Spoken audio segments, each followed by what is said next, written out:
My name is Michael Turner, and I have always lived a simple, unremarkable life. I'm a retired accountant from Liverpool, now spending my days quietly in the suburbs, tinkering with woodworking projects in my shed and enjoying the occasional pint at the local pub. At 68, I thought I'd seen all life had to offer, its highs and lows, its joys and sorrows. I certainly never expected anything extraordinary to happen to me, but life, as I would soon learn, has a way of surprising you when you least expect it. It was a quiet Tuesday evening, much like any other. The rain pattered softly against the window as I sat in my favorite armchair, sipping tea and flipping through the newspaper. My wife was upstairs, humming to herself as she folded laundry, and the house felt as warm and familiar as ever. Then, out of nowhere, a sharp, searing pain gripped my chest. It felt like an iron fist was squeezing the very life out of me. I gasped, clutching at my shirt, and tried to call out, but no sound came. My vision blurred, and the room around me spun into chaos.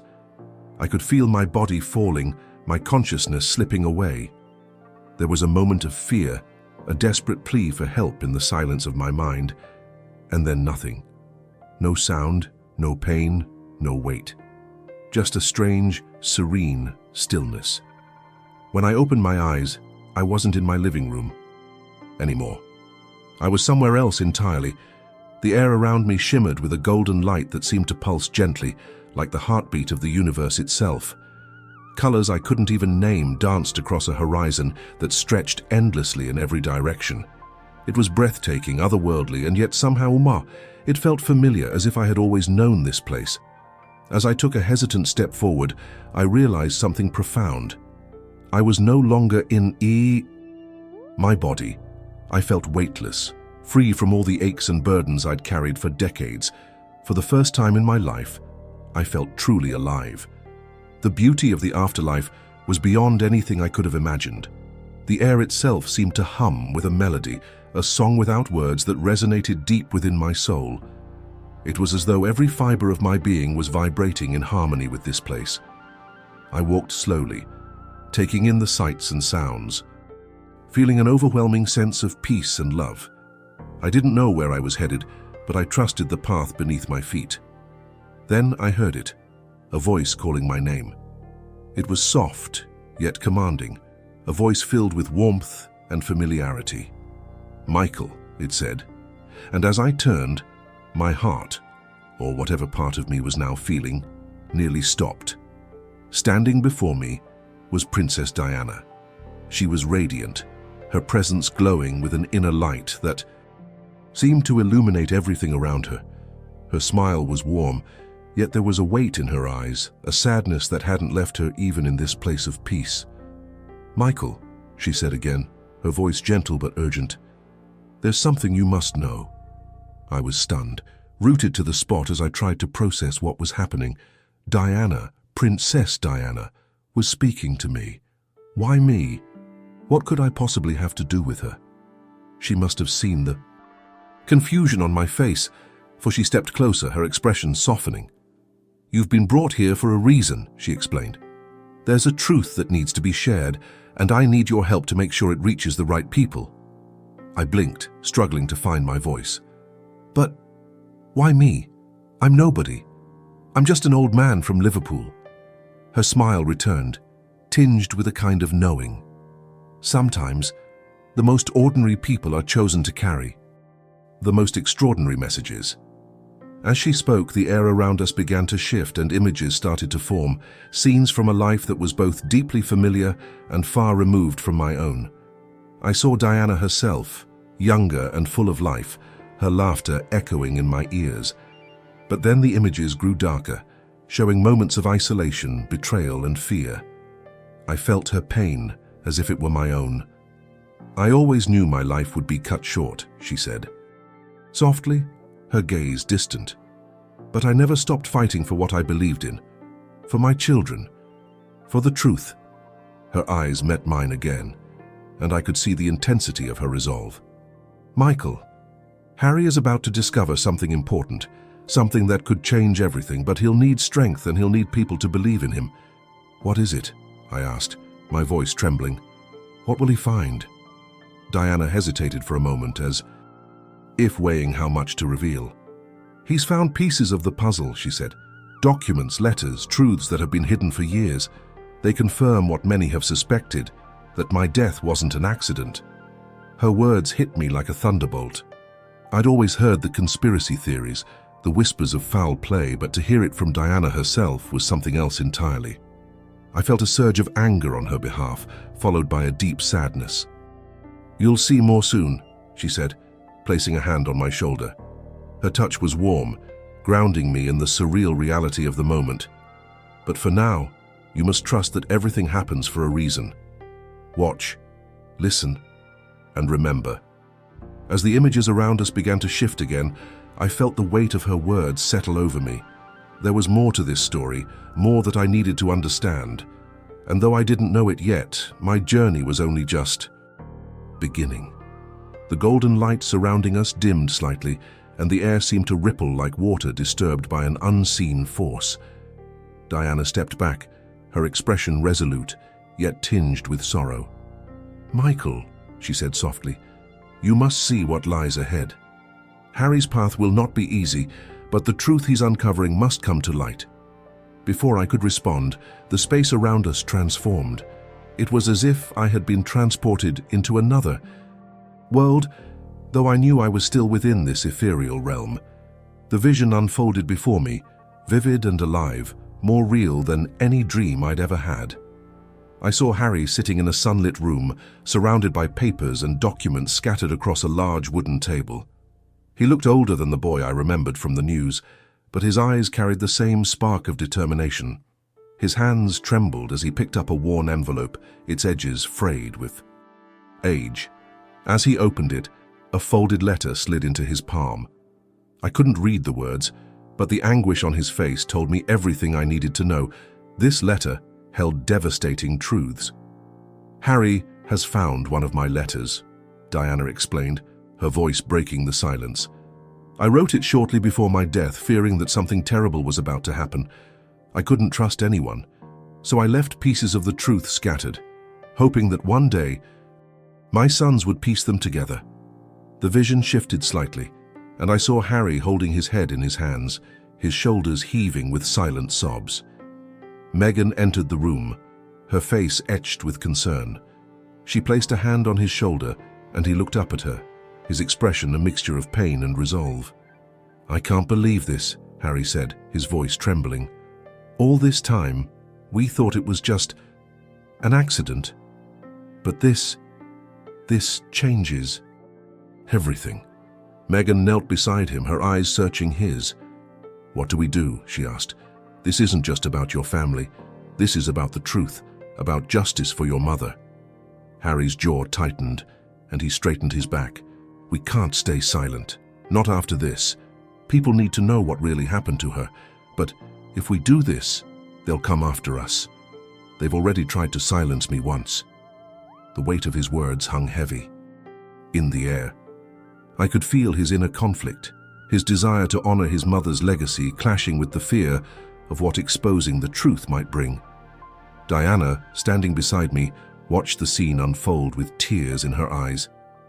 "My son has inherited my strength," she said quietly, her voice filled with both pride and sadness. "But the path ahead of him will be fraught with danger.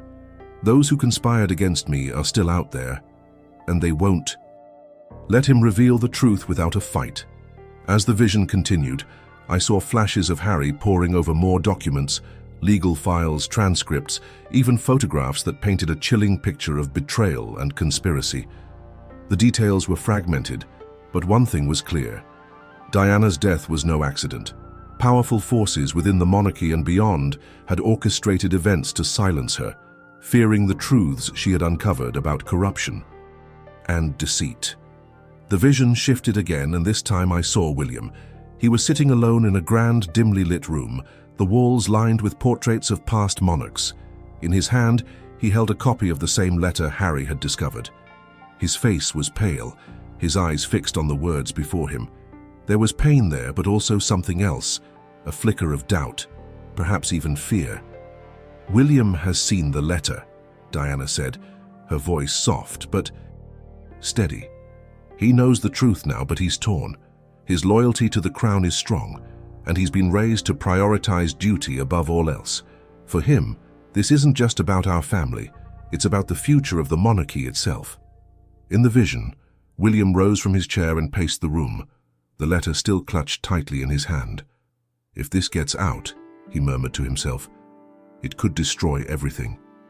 The door creaked open, and Kate stepped inside. She closed the door behind her, her expression unreadable as she approached her husband. "You've read it, haven't you?" she asked gently. William nodded, his jaw clenched. "It's worse than I imagined. If Harry releases this, I don't know how we'll recover. The crown may not survive it." Kate placed a hand on his arm, her gaze steady. "Maybe it's not about the crown surviving," she said softly. "Maybe it's about doing what's right. Your mother deserved justice. If this is the truth, then people deserve to know." William looked at her, his eyes searching hers for answers. "And what if it destroys everything she fought for? Everything we've worked to protect?" Kate hesitated, then said, "Sometimes the only way to rebuild is to let the old structures fall." The weight of her words lingered, and I could see the turmoil in William's eyes. Diana turned to me, her expression filled with a mixture of hope and sorrow.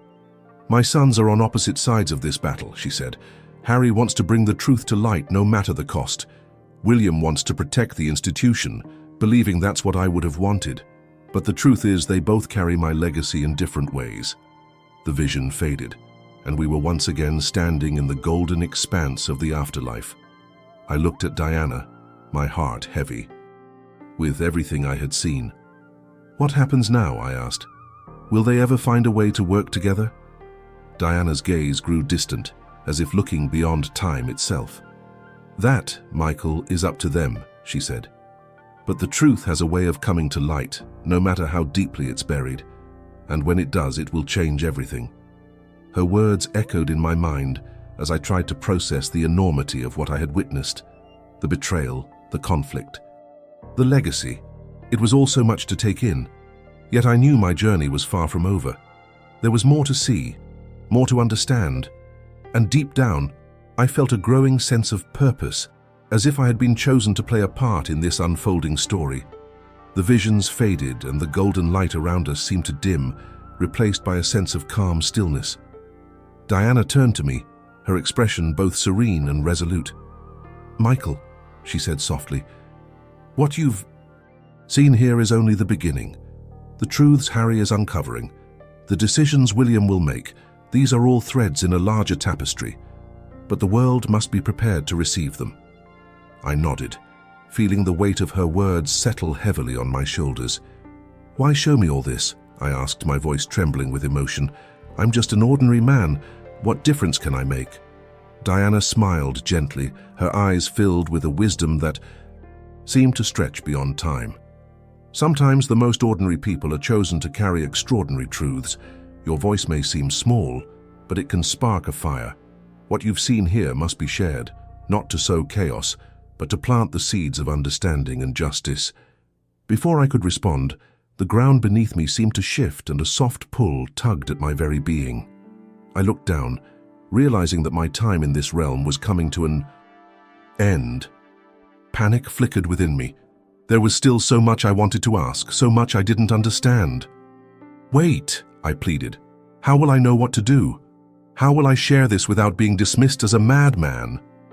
Diana stepped closer, her hand resting lightly on my shoulder. "Speak the truth, Michael. Share your story with courage and humility. Those who are ready to hear it will listen. The rest will come in time." Her touch was warm, grounding me even as I felt myself being pulled away. The shimmering light around us began to blur, and her voice, though growing fainter, carried a final message that resonated deep within my soul. Justice for the past, hope for the future. Never forget. With a sudden jolt, I gasped for air and opened my eyes. The golden light of the afterlife was gone, replaced by the fluorescent glow of a hospital room. I could hear the faint beeping of monitors, the murmur of voices, and the comforting touch of my wife's hand on mine. "You're awake," she whispered, tears streaming down her face. "We thought we'd lost you." I blinked, trying to adjust to the harshness of the real world. My chest ached, my body felt heavy, but my mind was racing. The memories of what I had just experienced were vivid, as if they had been etched into my very being. I knew I couldn't ignore them. This wasn't just a vision, it was a calling. Over the next few days, as I recovered in the hospital, I found myself replaying the events in my mind. Every word Diana had spoken, every image I had seen, felt as real as the air I now breathed. The enormity of the task before me was overwhelming. How could I, a retired accountant from Liverpool, possibly share something so profound without being dismissed or ridiculed? But deep down, I knew I had to try. This was bigger than me, bigger than anything I'd ever imagined. And as Diana had said, the truth had a way of finding its way into the light. Once I was discharged from the hospital, I returned home with a sense of urgency I couldn't shake. The world around me felt both familiar and alien, as if I were seeing it for the first time through new eyes. Everything seemed so small compared to the vastness of what I had experienced, yet I knew that even the smallest actions could ripple outward and create change. I sat at my desk, a blank notebook before me, and began to write. My hands trembled as I tried to capture the enormity of my journey, the light, the visions, the conversations with Diana. Each word felt heavy with meaning, as if it carried the weight of the truth itself. I wrote about Harry and his discovery, about the letter that held the key to unraveling decades of lies. I described the pain and determination I saw in his eyes, the courage he would need to face the forces that sought to silence him. I wrote about William, caught in the grip of duty and loyalty, and the difficult choices he would have to make. And I wrote about Diana, her unwavering love for her sons and her hope that justice would one day prevail. The words poured out of me, raw and unfiltered. When I finally set down my pen, I felt both exhausted and exhilarated. This was my truth, and it was meant to be shared. But how? The question loomed over me like a shadow. Who would believe me? Who would listen to the story of an old man claiming to have met Princess Diana in the afterlife? The doubts crept in, threatening to drown my newfound purpose. Then, as if in answer to my unspoken question, a thought came to me, quiet but insistent. Start small. Share your story, and let it grow. I knew I couldn't control how people would react, but I could take the first step. And so, with a deep breath, I resolved to begin. I reached out to local newspapers, online forums, and anyone who would listen. I spoke not with the arrogance of someone claiming to know it all, but with the humility of a man who had witnessed something far greater than himself. Some people laughed, others dismissed me outright, but a few listened. And that was enough. As the days turned into weeks, I began to feel a sense of peace. The truth was out there now, and though it might take time, I believed it would find its way into the hearts of those who needed to hear it. Diana's message, her legacy, would not be forgotten. And as I sat in my quiet home watching the sunlight stream through the window, I felt a gentle warmth wash over me. It was as if the light of the afterlife was still with me, guiding me forward. My journey was far from over, but I knew one thing for certain. The truth, no matter how deeply buried, would always find its way into the light.